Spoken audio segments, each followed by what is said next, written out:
Hello, everyone. My name is Robert Winfree, and what you're about to listen to is an old episode of a podcast I used to host called Everyone Loves a Bad Guy. This particular episode originally aired January 24th, 2014. It features myself and Mark Radulich as we talk about the Predator, alien in particular, the monster, the physical being. Not so much the franchise, although that comes up a little bit because naturally we talk about some of the different versions. Now, again, this originally aired in 2014, so we're dealing with not nearly as many examples. Predators had come out, so the Adrian Brody-led vehicle. But we had not, thankfully, had the Predator. If you're interested in our thoughts on that, find the Damn You Hollywood on it, and we tear that thing to pieces. Or the variation presented in Prey. Both those are obviously newer films that came out after we recorded the show way back in 2014, so keep in mind, a little bit of historical context there, at least as far as the timeline goes. Thank you as always for listening. I deeply appreciate it. If you could interact with the product in any way, that helps a tremendous amount. So thank you all very much. Hope you enjoy the show.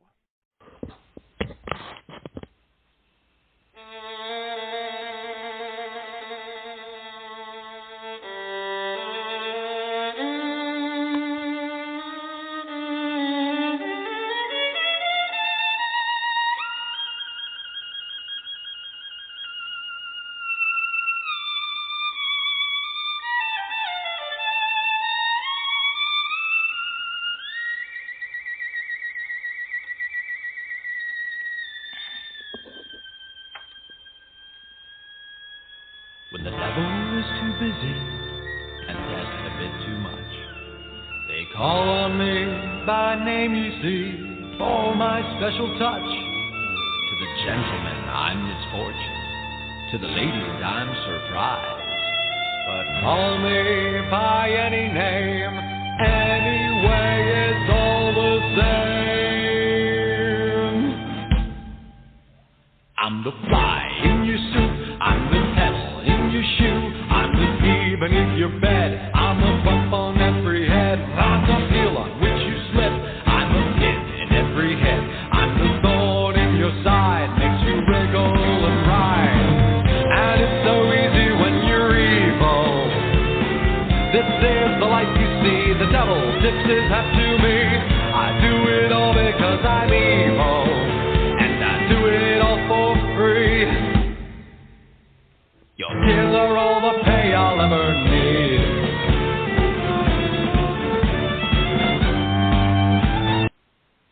Hello, and welcome to yet another edition of Everyone Loves a Bad Guy. It's almost like this is a weekly thing now. Finally, I'm back on track after the holidays, and I missed a couple of weeks. But hey, holidays do that to you. We're in the new year. We're rolling forward. I am your host. I'm Robert Winfree, and I'd like to thank you all very much for joining me here today. Today we're talking, kind of dovetailing from last week and running concurrently with the good folks over at The Long Road to Ruin. In this particular episode, we are discussing the Predator creature, and I have pretty much, that's what I've been able to find that it's called. I mean, it's, kind of accepted that the aliens, you referred to them as xenomorphs. The Predator creature, that's all I got. I mean, I looked online, because there are, you can find anything online. I found their alphabet online, courtesy of a friend of the show over on Facebook. So it's there, but I couldn't find, their species name or anything, so I just I just remain referring to them as predators. So I apologize to anyone out there if you hear that word a lot and it gets really repetitive. I don't know what else to call them. I apologize. I'm not here alone. I have a very special guest, the man on whose network this podcast goes up. He is the host of the 411 Ground and Pound radio show every Sunday. He is co-host and co-founder of The Long Road to Ruin, which airs every other Tuesday. Help me give a warm welcome. Mark Radulich is back with us for this one. Thanks for being back, Mark. And I know you threatened me with violence if I didn't let you on to discuss the Predator creature, so here you are. Please don't find me and hurt me. I just like being on your show. I mean, at this point, other than maybe like a Mr. Burns or something like that, there aren't too many things where I get all hot and bothered. I just find reasons to want to be on your show. If for no other reason than when I look at the stats, I notice that the ones that I'm on are always less heard than the ones that anybody else is on. So rock on. I'm your worst guest. Hey, I may, just as a minor statistical anomaly, I believe still, like, my most listened to podcast was the one I did on Hannibal Lecter by myself. And I had, like, 4 sound bites that I replayed over and over again to help fill up airtime. You are a wonder, sir. Now, you guys over at the Long Road to Ruin you did the Aliens a couple of weeks ago, and I had Sean on last week to discuss Xenomorphs, and we got his live in-color reaction to various other iterations of the Xenomorphs, such as the newborn and the Pred-Alien, and good times were had by all.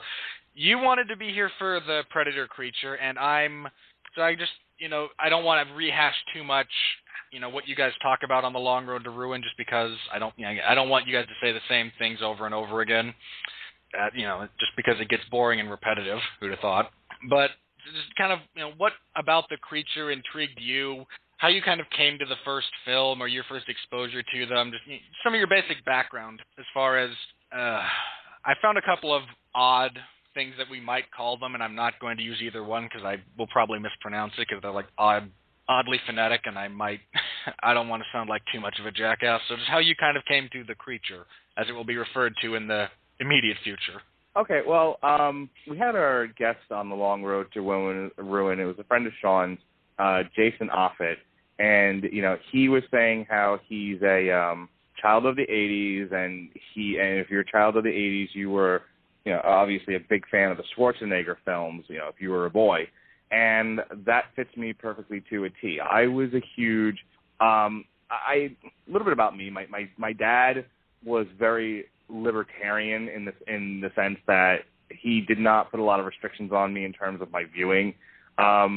So famously, like I go into the video store and I was allowed to watch rated R movies, which meant that I got to see movies like Predator.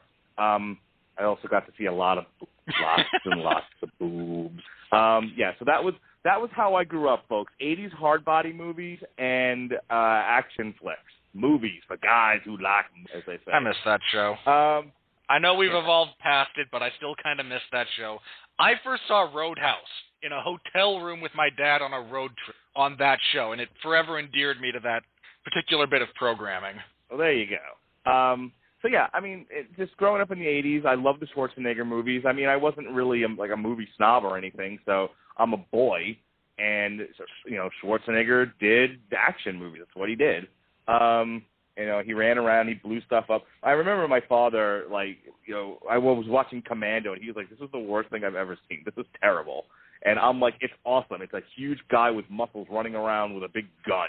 I was simple, and it was a simple time. That movie is awesome for nothing but one-liners, because Arnold has nothing but those, and they're awesome. But that's the thing, again, when you're 5, 6, 7, 8, 9, I mean, it's not like you're a film snob. You know what I mean? You're not looking for the deeper meaning. You're not looking for frickin' Schindler's List here. You're looking for a big guy with muscles blowing things up. At least I was. That was my fetish of the time. So Predator hasn't changed that much. Now it's big guys punching each other with 4-ounce gloves. There you go. So Predator comes out, and it's a Schwarzenegger movie where him and Carl Weathers, Apollo Creed, are being chased by an alien through the jungle and stalked and killed. And really, what more could you ask for, right? Now, here's where I kind of want to dovetail into things. If you look at the vast majority, and I actually want to talk with you about this and get your opinion on it.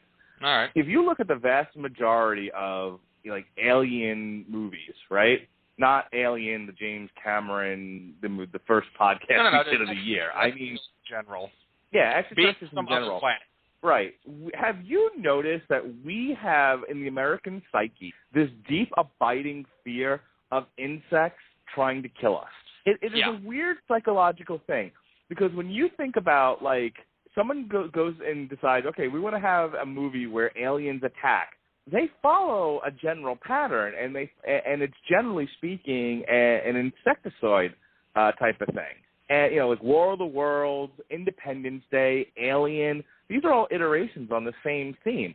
Giant insects trying to kill us. And if you go back to the B movie fair, and you could probably speak to this better than I could. Giant spiders and stuff like that. The film Them, which I believe streams on Netflix, or it used to. I mean, it comes out of, I believe, the 50s. It's black and white, and it's a giant colony of ants that have been exposed to radiation and are now huge. Right.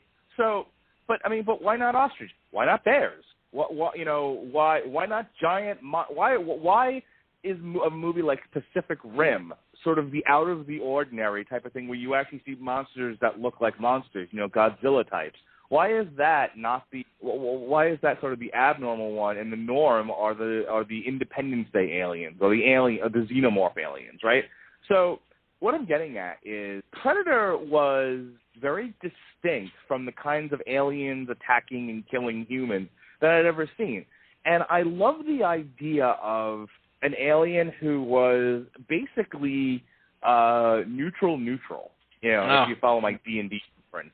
D&D people will get the jokes. We are super neutral here. No, I mean, they were not evil. This is what they did. They were not trying to conquer. This isn't Loki trying to conquer the planet with a giant alien race. This wasn't a colony of insectoid aliens mining the earth for resources, that sort of thing. This was just a dude. He was a dude on safari killing what he thought was appropriate game. And I was really fascinated by that. I also like the fact that it just didn't, we all know that I'm a notorious scaredy cat. So, and I was even worse as a child. You want to know something funny about me? Please. I was scared to death of more reasons to make fun of me. I was scared to death of the Raggedy Ann and Andy. Huh. Remember Raggedy Ann and Andy? A little bit, yeah. Okay. Remember the giant sweets monster? Don't think I've ever seen the movie. That? I okay. do not believe I've ever seen the movie, but I will take. Look, when we talked about Disney movies, we brought up that there are some rather startling and scary images and scenarios that get presented, and the fact that you would have one in something like the Raggedy Ann and Andy movie doesn't surprise me. I mentioned this when we talked Disney movies, but just to very briefly kind of bring it up and kind of tie it in here. If anyone who's ever seen the movie The Brave Little Toaster, and I don't mean the god-awful sequels, I mean the original, if you can find it, there's a dream sequence where the toaster, the main character, is menaced by a clown with a fire hose that shoots forks.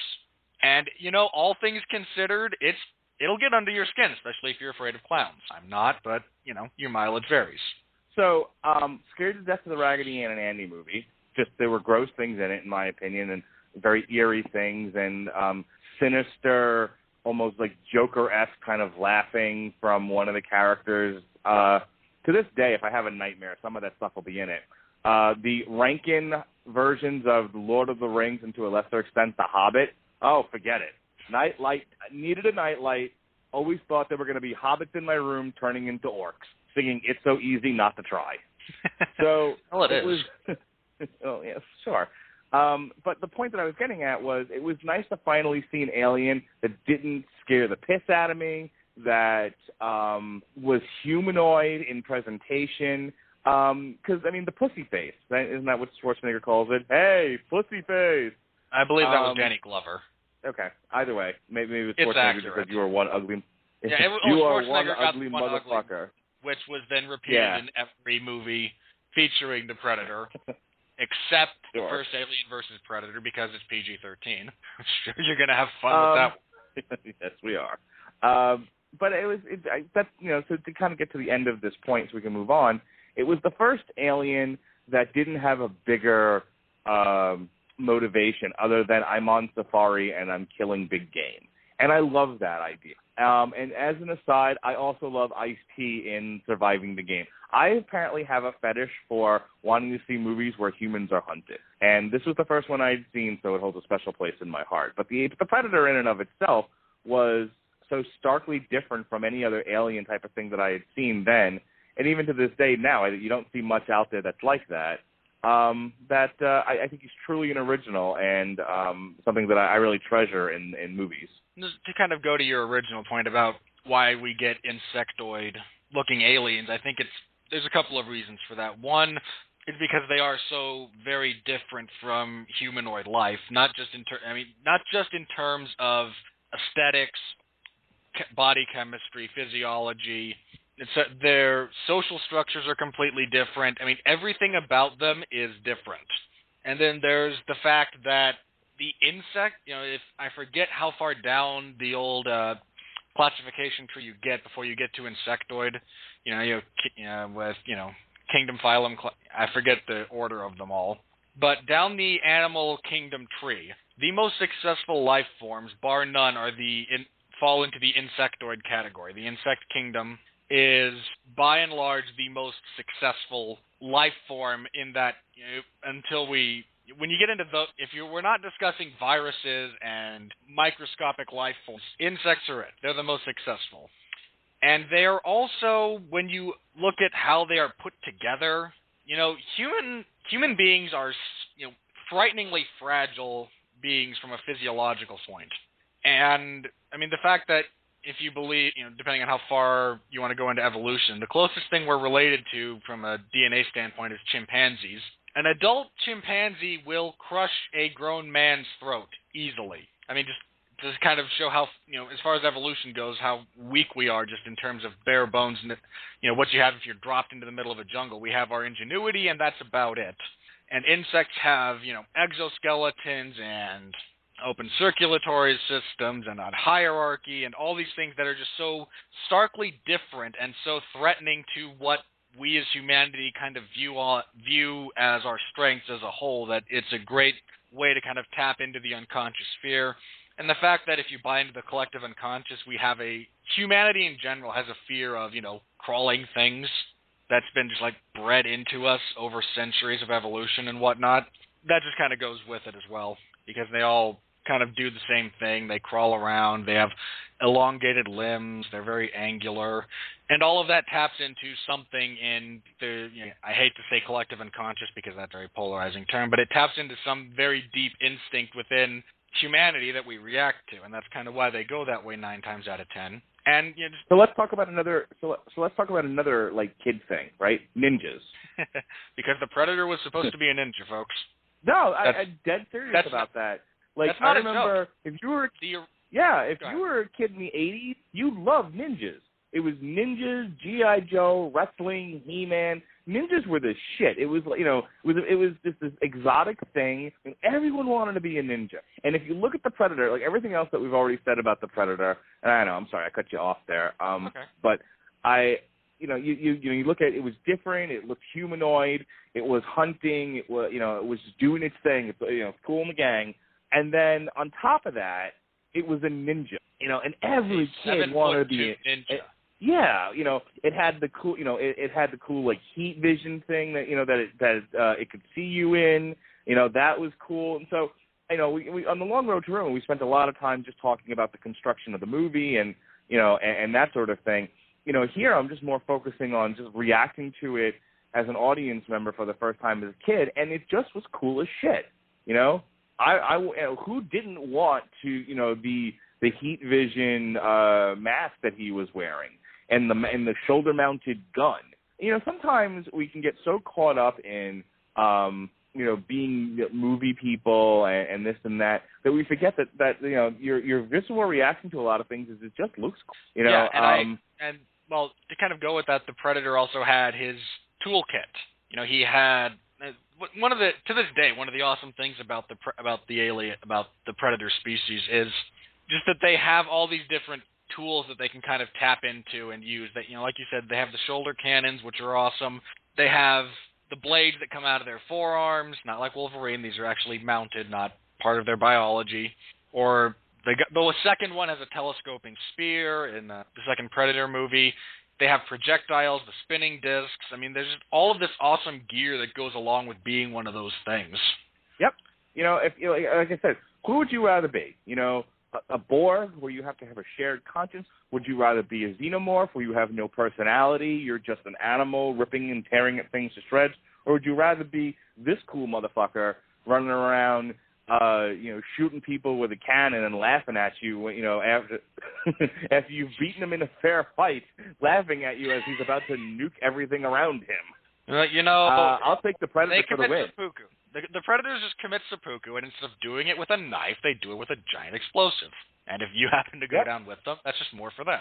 You can't beat me in a fair fight. Oh, wait, you did. I'm going to blow up. Hope you're not within the blast radius. Honorable opponent, please don't stay here. It's very Japanese. You know, it's very samurai. You know, it's just like, okay, I have lost in combat. Well, I will now kill myself. Good day. Yes, and just instead of doing it with a sword or a knife and disemboweling themselves, they blow themselves up with a rather powerful explosive device. You have bested me, sir. Now I hope you can run away from the blast radius, because otherwise I still win. Good stuff. Which is a great philosophy to have. Oh, maybe I can't win. Well, you're going to go too. I'll never play the piano again, and neither will you. Yeah. Now, I wanted to bring this up because Sean kind of brought this up on Long Road to Ruin as an interesting kind of side point, and I feel it. The original conception for the creature, and I don't mean how, because the facial construction went through a couple of different iterations, as most things do, from ideas to final production. But the original issue with one of the things they wanted to do with it, and he brought up, they wanted to have Jean-Claude Van Damme in the Predator suit, and he was supposed to be a very small, light, ninja-esque character, in the sense that, you have Schwarzenegger and Jesse Ventura and Bill Duke and Carl Weathers and all of these large men, and the visual kind of counterpoint was going to be a smaller, much faster creature, and they wound up, and thankfully, because I feel their version works the version we got is much better than what would have been, but they wound up going with a thing that's just bigger than these substantially large men, and we get the 7'2" Kevin Peter Hall or Kevin Michael Hall, something to that effect. I apologize for screwing that up. But you get this, a guy who's over 7 feet tall and can just look down at Arnold Schwarzenegger, and it creates a very different visual. And I'm just, what do you think probably might have happened if they'd gone with the original, something that's sub 6 feet as far as the creature goes? It wouldn't have worked with Schwarzenegger as the lead. I mean, if they wanted to go with Van Damme as the creature, I think, let's put it this way, I can answer you two ways. If they had gone with Van Damme as the creature and kept Schwarzenegger, I don't think the movie would have been as effective. Because here's the thing, and I brought this up on the Long Road to Ruin also, and that is, there's a lot of similarities in making a movie in professional wrestling. And in professional wrestling, you hear wrestlers talk about it all the time. They're like, if it doesn't look believable, like Kevin Nash talking, he's like, I'm never going to let somebody give me a backbreaker who's smaller than me. Who'd believe that? That's ridiculous. And he was like, Bret, he's like, the one person I would let do it is Bret Hart, because, and then he gave reasons why it would make sense for Bret Hart to do. Okay, it's one of Bret's 5 moves. Sorry, I'm a Bret Hart fan, but I wound up watching 6 or 7 of his matches back to back to back, and you start to pick up the patterns pretty quickly. Touche. But he was like, okay, so you're not going to let Rey Mysterio give you a backbreaker. And for those who don't watch pro wrestling, Rey Mysterio is 5'3", and Kevin Nash is 7 feet tall. Legitimate 7-footer. Yeah. So if you're Arnold Schwarzenegger, are you really going to be worrying about an alien, even an alien who is technologically decked out as the Predator was? It's still, it comes down to, and the original conception for the movie was, the alien going mano a mano with, another human. And so if you're talking about, the war to settle the score, mano a mano, you have to, there has to be some tension there, and your hero has to look like he's in genuine peril. If he doesn't look like he's in genuine peril, then you have no tension and it doesn't work anymore. So the Predator had to have been bigger than whoever was going to be your star of this picture. So let's say if they had gotten Sylvester Stallone, who I believe is Rey Mysterio sized, then you probably could have gone with Van Damme and it would have been fine. He and Van Damme are about the same size. They're close enough. Are they? Van Damme's bigger. Well, Van Damme's taller. Okay. But it's not a, foot or so discrepancy. What I'm saying is that Sylvester Stallone is a hobbit. That's really what this podcast is all about. No. But so that's it. Like I said, it wouldn't have worked unless it wasn't going to work unless the creature looked substantially more menacing than the hero did. Yeah, I don't disagree. I just wanted your opinion on that one. Now, this might be a bit of an odd question, but now for anyone who's if you've never seen the second Predator movie, God bless you, first of all, but in Predator 2, the character changes. They alter the design of the creature from movie to movie, which makes sense in that these are not these aren't robots. They're not made on an assembly line. They're all individuals. So there should be individual characteristics. Yeah. Can I talk about that for a second? I'm a huge Star Trek fan, and I've watched the original Star Trek with Kirk and that whole crew. I was, I think, in junior high when The Next Generation came out. So I watched The Next Generation as it when it was on. I watched Deep Space Nine when that debuted, and I became a huge fan of Deep Space Nine. Absolutely loved it, especially when it stopped being a Star Trek show and became Star Wars. It had fans of the show will know what I'm talking about. They basically decided that the show was boring as shit, and they needed a war. And it started with the Klingons. And then they brought in the Dominion, and it was every episode was just action Jackson, awesome. Well, no one wants to watch a show about a hotel manager, right? Exactly. So even they figured that out right quick. It's awesome. So I was a huge fan of Star Trek, but the reason why I brought it up was it always used to annoy me that if you look at the vast majority of the billions or so people that are on this earth. We dress differently from New York to California, let alone United States to China.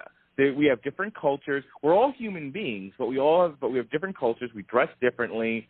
You know what I'm getting at here. But they would bring on these aliens in the various Star Trek shows, and they all dressed the same. They all went to the same tailor. They all had the same thing going on, and it was like really. Like no one dresses differently. No, we're all gonna wear robes, huh? That's where we're at with this, and the same color. Okay, good. This is very creative. You can totally tell us apart. Really? Yeah, because in a planet of billions of people, everyone would dress the same. It makes complete sense. Yeah, even the Borg were at least different from unit to unit. Yeah. So what I liked about the Predators was that they were at least somewhat different. They were bigger ones, there were smaller ones, there was different designs in them. There's not a whole lot of difference in hunting gear. So if you're like, no, they were way similar, what kind of crazy crack are you on, Radulich? Well, okay. But if you looked at any human hunter, there's not a tremendous amount of difference in what they were either. But there's still some degree of difference, enough that you could tell people apart. So again, that was one of the things that I really liked about the way they handled the Predator, is that it made it like it was an actual alien and not a cheap budget. Well, this is kind of the point I wanted to bring up. They changed some of the design for the second one. The creature, its dreadlocks are much more apparent. It's a bit more slender. I believe there's some more fishnetting involved in the bodysuit. But because he was Goth. Well, someone brought this up. I found this online when I was doing a little bit of research for this. I believe it was Roger Ebert who said that the character design of the second Predator in Predators 2, the one who squares off with Danny Glover, is maybe not even intentionally, but kind of very subtly it's racist, because it's designed to mimic, a stereotypical black urbanite from the 90s would look like if you enhance things and made it look like a predator, and that it therefore. So it's an alien, but it's still a black person, the bad guy.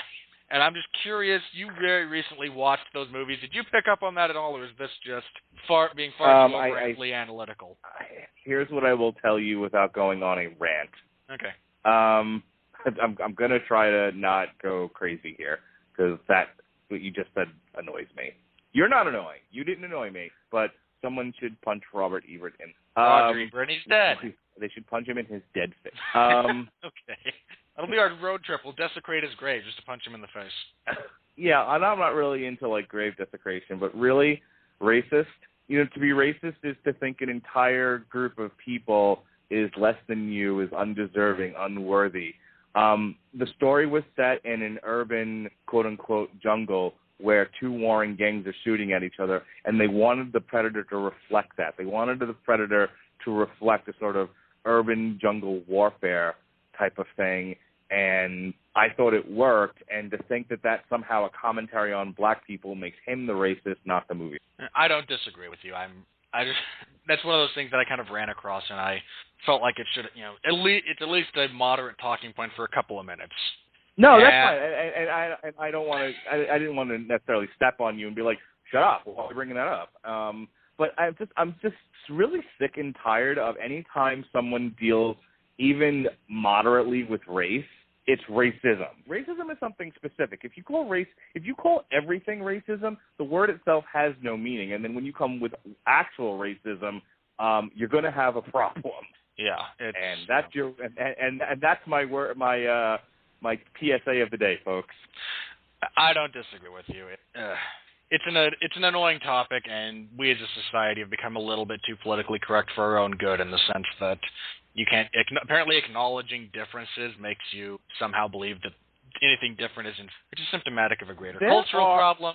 But there are entire articles. I was going to say, there are entire articles that talk about that men and women are different, which they established in the movie Kindergarten Cop, that boys have a penis and girls have a vagina. I don't know why we need articles after articles on the fact that men and women are... Never mind. Predator, go. Incidentally, that's also one of my favorite Schwarzenegger movies, just because it's so bizarre. Are you serious? I'm not going to defend the quality. But that's one of those movies that, as a small child, I saw many, many times because it was one of the movies we owned. Look, I don't care if you Twins is Twin Peaks. You're going to say that you like... No, it's not Twins. Kindergarten Cop. See, that joke would have been funny if we were talking about Twins. I wasn't talking about you're Twins. You're going to tell me... I know, I goofed. You're going to tell me that your favorite Schwarzenegger movie is fucking Kindergarten Cop when you have Total Recall? I said one of. Out there? The Running Man? It's one of my favorites. I've actually never seen Running Man. 2? You've never seen The Running Man? I read the book and realized that the visual of art... Look, that movie is not the book, and I love the book, so I have a hard time getting into it. All right, listen to me. Turn off this Fakakta podcast and go watch The Running Man. Then come back and we'll finish. Oh, nah. Like I said, I read the book, which is originally done by Stephen King, and what they did with the movie was just very different from what they did with the book. And that doesn't make it inferior. It just means that if I have a deep emotional attachment with one version, getting into the other becomes more different. And yes, it's probably in my top, if I were to say, it's probably my top 5, if not, it's easily in my top 10 favorite Schwarzenegger movies. And that may just be because I watched it so much as a kid, and I have this, somewhat irrational emotional bond to it. And I'll freely admit it. Okay, sure. All right, and now that we've discussed Arnold Schwarzenegger movies, speaking of, I just kind of want to, have you seen the Alien vs. Predator movies yet? Or have you seen them at all? Okay. I've seen them all. Oh, I've seen them all, too. I was wondering if you'd seen them recently enough to... I still have to... I generally speaking, won't start prepping for a Long Road to Ruin until, the week of. That's kind of my Sunday routine, is to marathon the movies, the Sunday before the show. So, have I seen them recently? I mean, I can talk about them, but if you're going to start asking me to recollect specific... Okay. No, I'm not going to be able to do that. No, I won't ask you about, specific sequences, but I just wanted to make sure that you weren't... All I can tell you is that they're both awesome in their own way. If by awesome you mean horrible. Maybe I do. I'm pretty sure. But just kind of to touch on this, kind of as far as them being a bit homogenized in the first Alien versus Predator movie, I wanted your perspective on the fact that you get that the 3 predators that show up and are supposed to earn their shoulder mounts by going through and then defeat the xenomorphs and put them back into hibernation under the ice in Antarctica, where, terminal cancer Lance Henriksen tries to defeat them with a makeshift flamethrower, which all happened, folks. I've seen the movie. Just your thoughts on those, what was the deal with those ones as far as your recollection goes? Because 2 of them go out pretty quickly, and almost embarrassingly fast to the xenomorphs, and then the 3rd one lasts until the alien queen is able to kill him, but even though he got hit by the facehugger, apparently these 3 guys were just washouts, I guess, because they all failed horribly in their assignments. And I just kind of wanted your thoughts on, those 3 from that movie, and then we'll kind of go on from there. Well, I mean, I guess if I'm understanding your question, these were supposed to be very young predators. If you sort of equate this to Native Americans or something, These are guys that are going out there and they are earning their they're earning their stripes, as it were. They're earning their feathers, whatever. Yeah, their rite of passage. Probably a less do this, you are now saying it, I suppose. But yeah, that's what they're there to do, and that it kind of it goes to the story, doesn't it? The story is about the three predators, and then this is how they earn their this is how they go through their rite of passage. They use the xenomorphs for that purpose, and it all goes horribly, horribly wrong. And then then you see how they react to it.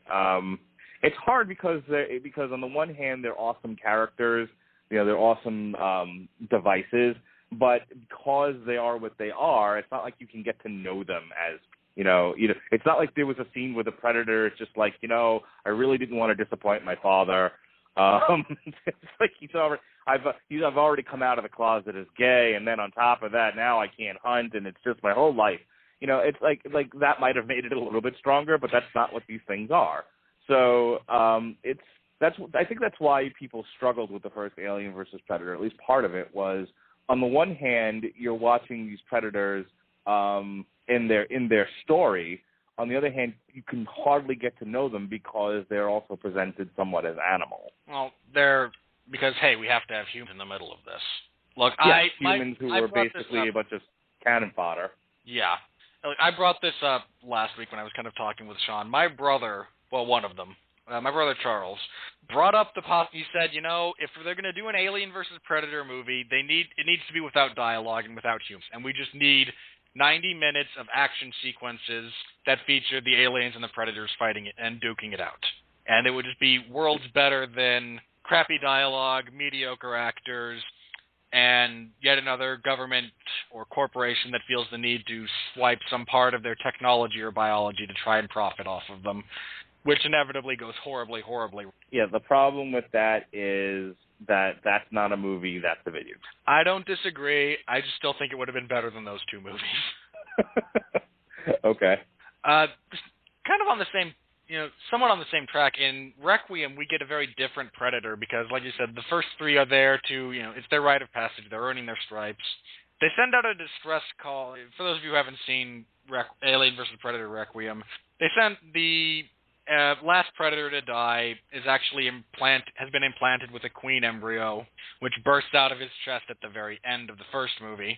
It grows very quickly in the second one. It takes out the spaceship that's leaving. They send out a distress call. One predator answers. Here's the distress call. We're in trouble here. One guy comes. But that one guy is kind of a badass. And I'm just kind of curious, do you recall anything in his design that just helped him stand out from some of the other ones that had been around, or am I getting way too specific? No, it's not that you're getting way too specific. I think it's a valid question. Unfortunately, you're now into an area where I have not seen the movie recently enough to comment. All right. Well, and since we're kind of going chronologically here, that does bring us to the movie Predators, starring Adrian Brody. I don't know why you guys kept referring to him as Broner, because Adrian Broner is a crappy boxer, if memory serves. Did we? I don't know. We if you ever listen back to any of the Radulich broadcasting shows, we get names wrong constantly. You do it, I do it. We mispronounce names. We call people the wrong names. We once did an entire I don't know if you know this, but we once did an entire 401 Mania ground and pound show, and literally kept calling the one fighter the wrong guy, and did it with authority. I'm listening to this, this is fucking embarrassing. Why is anyone Everyone listening to was us? quite certain. they were all certain. At least you all went with the gimmick. Nobody broke it. You all went with it. We're prepared to go with that one. I know what you're saying, but I mean the reality of it was nobody fucking caught it, and nobody called anybody on it. It was we were all literally just like no, it's totally it's totally Uriah Faber or whatever. It was just it was just what it was. It happens sometimes.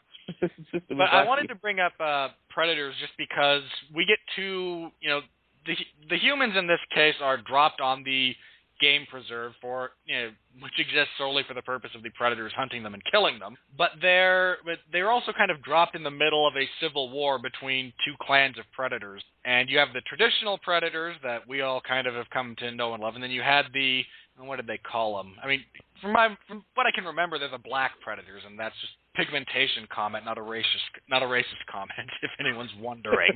They're actually black as opposed to the other ones who are white and brown. So I'm just kind of curious as to how black predators. There's this thing in the blues. Sorry, if I continue with this, I'm going to get yelled somewhere. At. Yeah. Go on, please, before I say something terrible. I just wanted to get, what did you think about having this, subset, this new, tribe or subrace or whatever you want to refer to it as? How did you, visually and just character design, how did they play for you as a fan of the franchise? Well, look, and I think I've said this before. You have to. I said this in the Aliens podcast. I think if you're going to continue to do more with a certain property, make more movies, that sort of thing, you need to take those opportunities to take the story further. You need to introduce new elements to it, new types of things. I really enjoyed the fact that every time you got exposure to the Predators, there was always something new about them. It felt, I go back to my comment about Star Trek, the failure of Star Trek in many ways to make aliens that were interesting. It was always the same. It was always the same thing. It was everybody's the same, and it was just like, let's just get through the plot. And there wasn't anything interesting about them. I think the people who have tried with Predator, tried to make it an interesting entity, different kinds of predators, really tried to introduce some fun cultural things, and I really enjoyed it. It's one of the reasons why I favor the Predators, and I used to read the paperback books. And I've read a lot of the Dark Horse comics from back in the day. Don't ask me to talk about them beyond that because I don't remember half of these stories. But I just wanted to bring up that there is one, and this was brought up to me by Jesse Starcher on Facebook. There is one that is Tarzan versus the Predator alien at the Earth. How is that not a movie? That's all I want to bring up about. Yeah, there's also Predator versus Batman. They mixed up Makes sense. DC and Dark Horse. Yeah, sure. DC and Dark Horse did a lot of co-promoting of their properties together, and so there was a lot of mixing up of like Superman and the Alien, Batman and the Predator, et cetera, et cetera. I remember reading a comic book. I think it was Alien versus Predator versus RoboCop. There was Alien versus Predator versus the Terminator. Yeah, so there was all kinds of fun stuff that I read as a teenager, and that was the thing. Because they kept it very simple, and you can say this even about the Xenomorphs, because they kept it simple, you could do anything with them. You could put them anywhere. Granted, the aliens start out, millions of years in the future or whatever, but, obviously as the franchise moved on, they just said these things were timeless. They've been around forever. Now, that goes against what we learn in Prometheus, but that's a whole other story. But the same thing with the Predator. They've been around forever, and they can put them in different things and experiment with them, and that's fun for me. I want to see people sort of taking chances with properties and trying different things. And no, not everything's going to be a winner, but try. Try to come up with something new. Not putting Gal Gadot in your Superman versus Batman movie as Wonder Woman, and when she looked, never mind, sorry, I. Hey, look. If they're serious about Ben, they went with Ben Affleck as Batman. It can't possibly get worse. Have you seen the broad they got to play Wonder Woman? Yes. It is worse. No, Ben Affleck. There is very little worse than Ben Affleck. Shut up. I know Ben Stiller is worse than Ben Affleck. Ben Stiller is worse than many things. I'm debating whether or not he's worse than the Holocaust. No, let's not, Jed.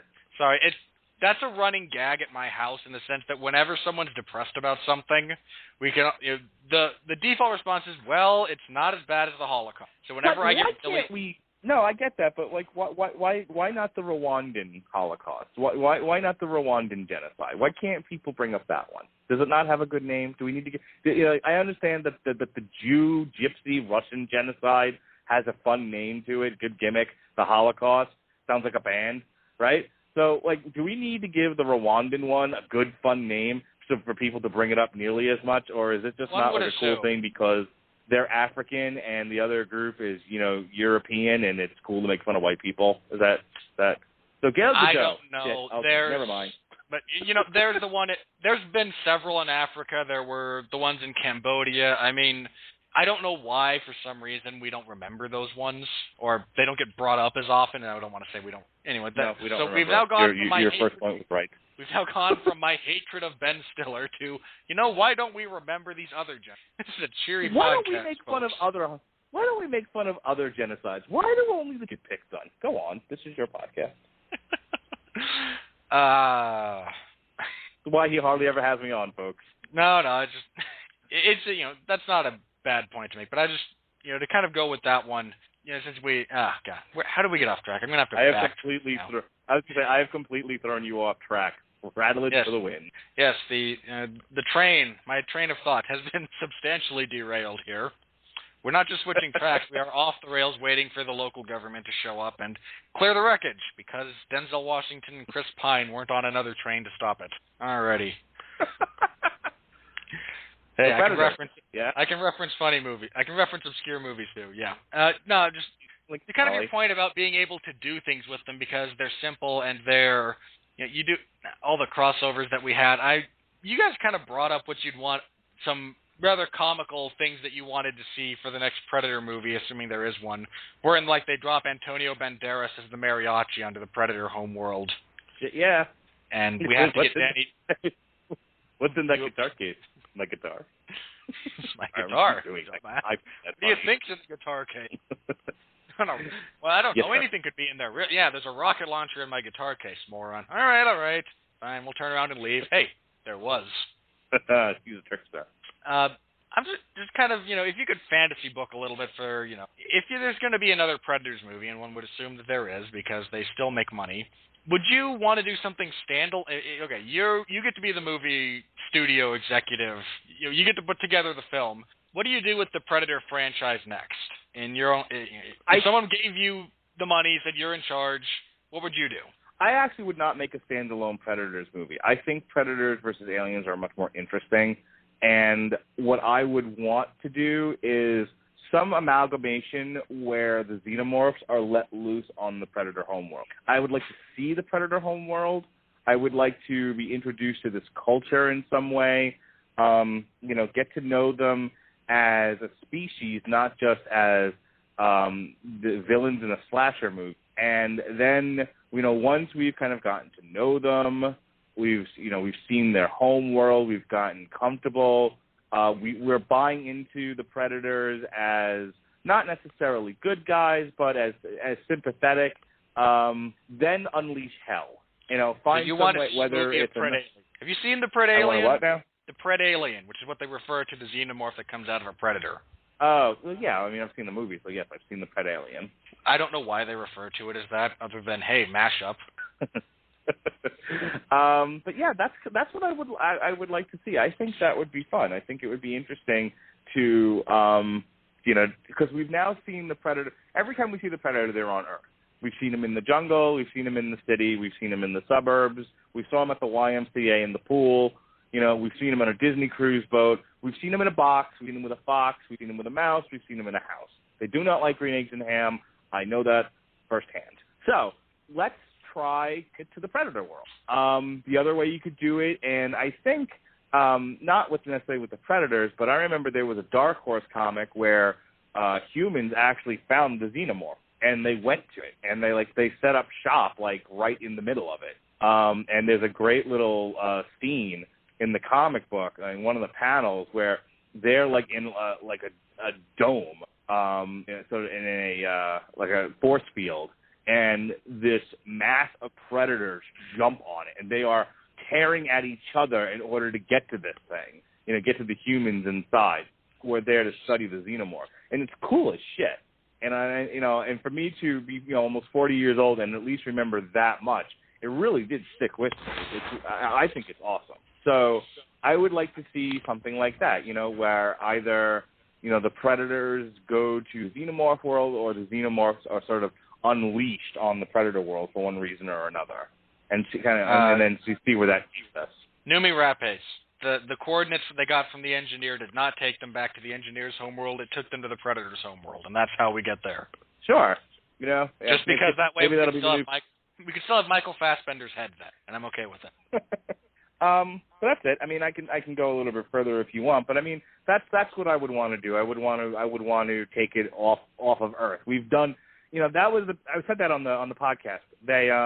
They made it a point to the studio desperately wanted to do a movie where these things are on modern day Earth and kind of play around with that. And the only reason why I would maybe want to revisit that one more time is because while I loved Alien versus Requiem for the idea of these horrible monsters running through the suburbs and tearing things apart, as you said, they didn't do such a hot job with it. So I kind of love it for the silliness of it all.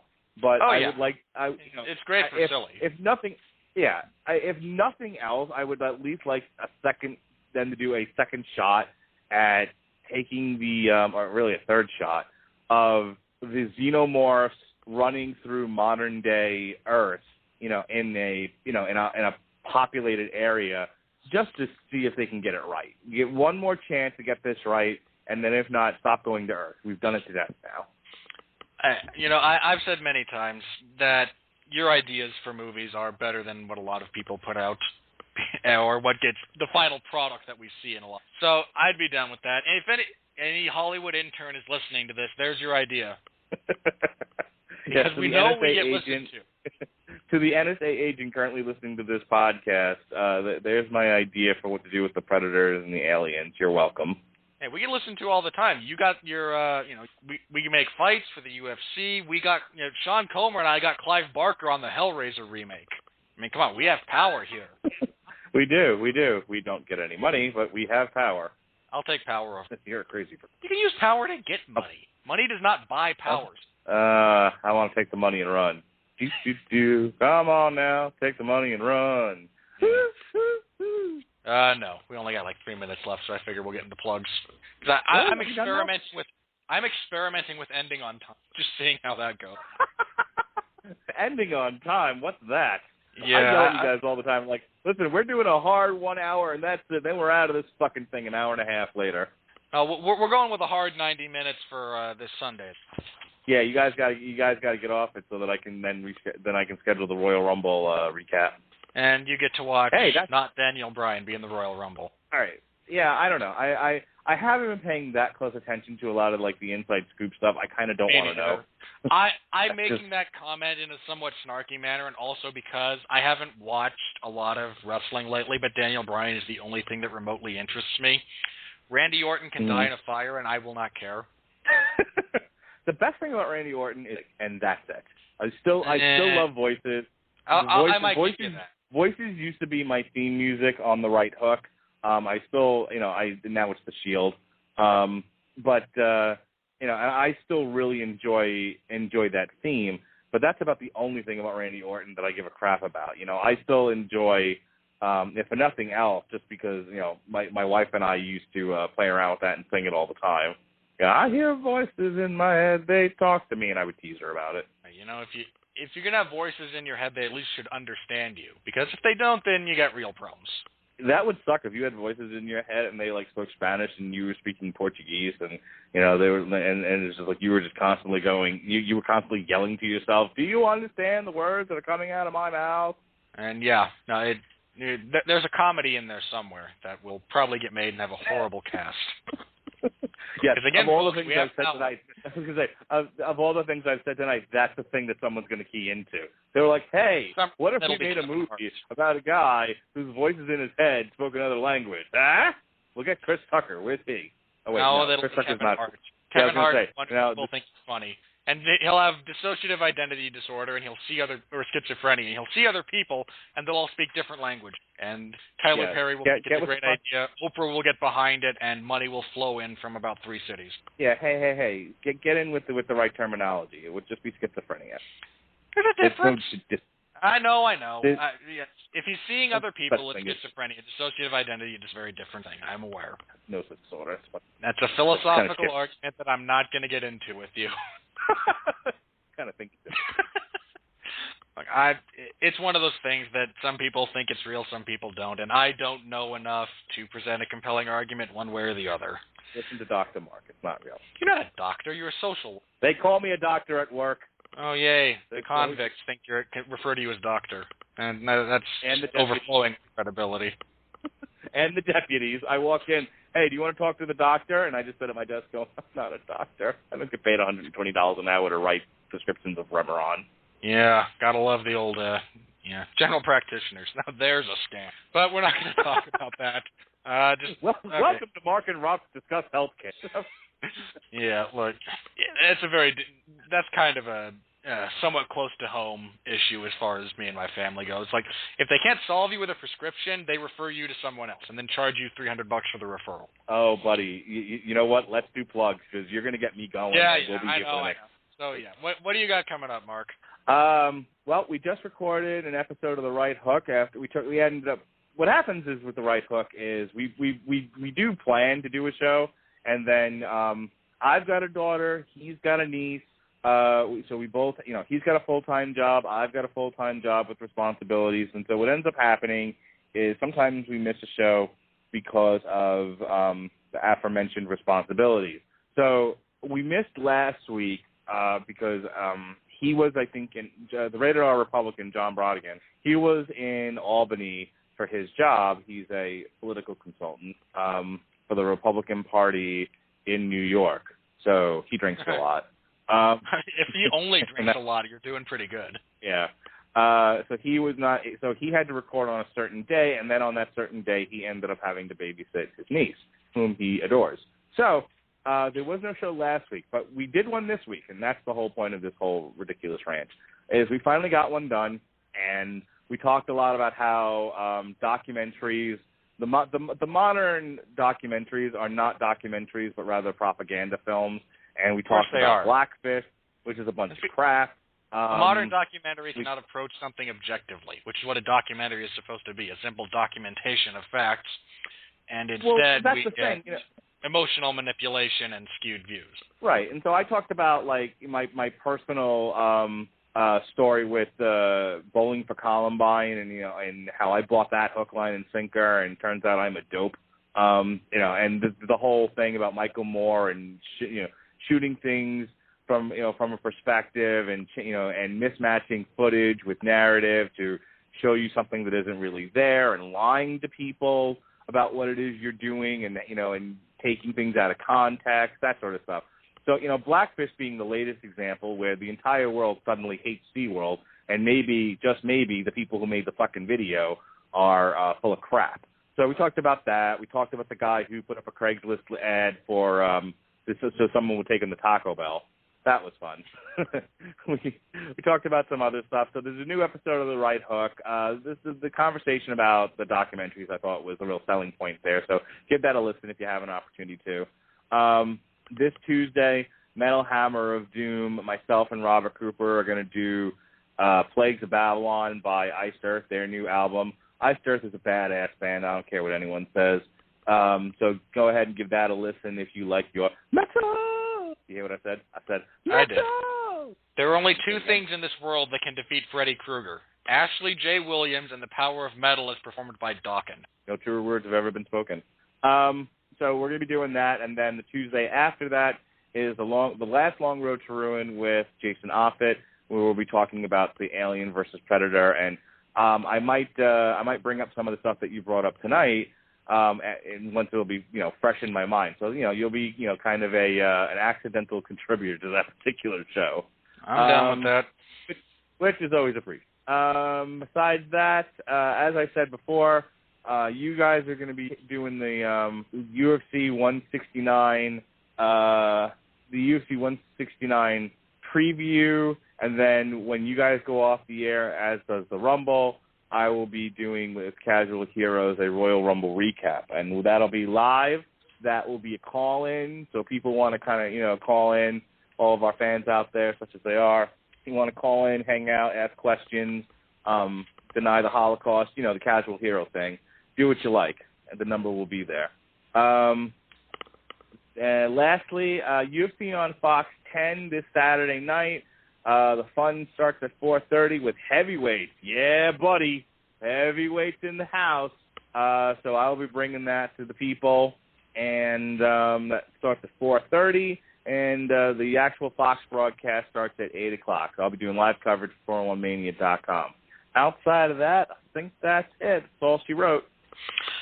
Yeah, I will be following along in coverage as well as watching all of the fights for UFC on Fox 10. As Mark alluded to, I believe I wind up hosting this episode of the 411 Ground and Pound on Sunday. Is that right, or is our timetable going to allow you in? No, I'm going to sit out and you're going to host. Okay. And we just have to be done so that you can schedule. Okay, I got you. Yeah, so I will be hosting the 411 Ground and Pound radio show this Sunday at regular time, 9 p.m. Eastern, because no one needs to actually listen to Michael Cole. You can just ignore him, watch the action, and listen to us. As myself, that's how I would do it. I believe Pat Mullen's phone issues have been resolved, so he told me he's kind of planning on calling in. Jeff Harris is probably going to be calling in. We'll be previewing UFC 169 Mismatch, and if we have time, reviewing UFC on Fox 10.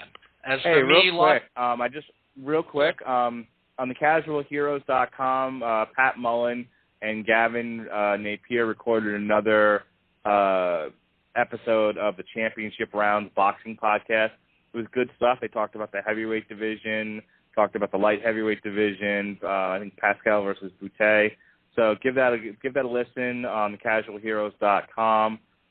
Also, Gavin and I recorded a Royal Rumble preview, which is not up yet, but should be up hopefully tomorrow. Otherwise, it's not going to be particularly timely, Chris. So look for that on the casualheroes.com too. And then maybe if I get my ass in gear, it'll be up on the Rattle Broadcasting Network. Please, I'm sorry for interrupting you. No, that's all right. I gave you time to do plugs. If you forgot them, feel free to take more time. It's not a big deal. Locked in the Guillotine is live right now over in the MMA zone of 411mania.com. I want your feedback on the UFC Fight Pass because I have not been impressed. And maybe they're just saving the good content for when they start charging you, but I'm not going to be a repeat customer until I take over coverage, at which point I'd have to have it, unless someone else out there who writes for 411 Mania or wants to write for 411 Mania is willing to just cover Fight Pass prelim, in which case, God bless you, you will save me time, energy, and finances. I will appreciate you. Did you hear the Dana White scrum on the UFC on Fox 10 when somebody asked him about, like, his thoughts vis-a-vis Fight Pass versus the network, and he was like, yeah, that's their thing, and that's not what we're trying to do. And really I think if I heard him correctly, I mean, Jeff Harris, if you're listening, feel free to correct me as usual. I thought I heard him say the real key to the Fight Pass is not the live fight, it's the old footage. It's the Dark Ages fight. That's the thing that he was like, we're really excited about where Fight Pass is going and the kind of content that's going to be on it. And I thought he said that, the thing that's going to be the real attraction is going to be the old, like, first 10 fights kind of stuff and whatever other shit they got in the works, UFC footage. Which, if that's really what he thinks, I'm starting to wonder if he's getting demented. I have not heard that, but that sounds like something he would say, and it would just kind of further the point that he doesn't understand what he's doing with regards to this, because personally I don't care about the old footage. And if I want it, I'd pay for 1 month and watch the stuff I wanted to and then never have to pay for it again. Yeah, I don't think he understands that the only reason why anyone would want the Fight Pass would be to watch live fights. And if the live fights are not going to be anything, great. I'm glad this will sell in Singapore, but if it doesn't appeal to an American audience, then Americans aren't going to buy your product. That seems like capitalism 101, but hey, Yeah. We're just two guys on a podcast. He gets to lose $10 million a night gambling. I don't know. Now, I hadn't heard that, but so yeah, in Locked in the Guillotine, I do want your kind of thoughts on the Fight Pass. I gave some of mine. I also preview UFC on Fox 10. Ben Henderson is a simmering stew of win whenever he fights. So God bless you, Benson. You're one of the few fighters who I still get excited for. As far He's as the reason why I walk around and tell people that anything is possible through Christ. Yeah. Including verbal tapping to an arm bar in the first round. But, hey, all things. That includes the bad. All things. That's right. As I mentioned, I'll be hosting the 411 Ground and Pound radio show this Sunday. You don't need to watch the Royal. You don't need to listen to Michael Cole, JBL, and whatever third guy they have up there. Probably Jerry Lawler. He'll be back by this point. You don't need to listen to them. Mute them. Listen to us. Watch the Rumble if you feel so inclined. If you're a fan. If not, then just listen to us while you're doing whatever you normally do. We appreciate your listens, and you're all valued members. If you want to call in, I will have the number for you then. And that's all I've got for this week. This show will be back next week. I'm not sure what it'll be on. I really need to sit down and plan some of this stuff out. But I'm not a professional just yet. But I will be back next week. I'll hopefully have another guest, so tune in then. Until then, and Sean laughed at me for botching my outro last time, so I'm going to try not to do it this time. So just remember, ladies and gentlemen, bad guys make good things sweeter. You can't have good without bad. You need contrast. It's important. So I'll leave you with Tony Montana, and until then, I will see you guys next week. So say good night to the bad guy.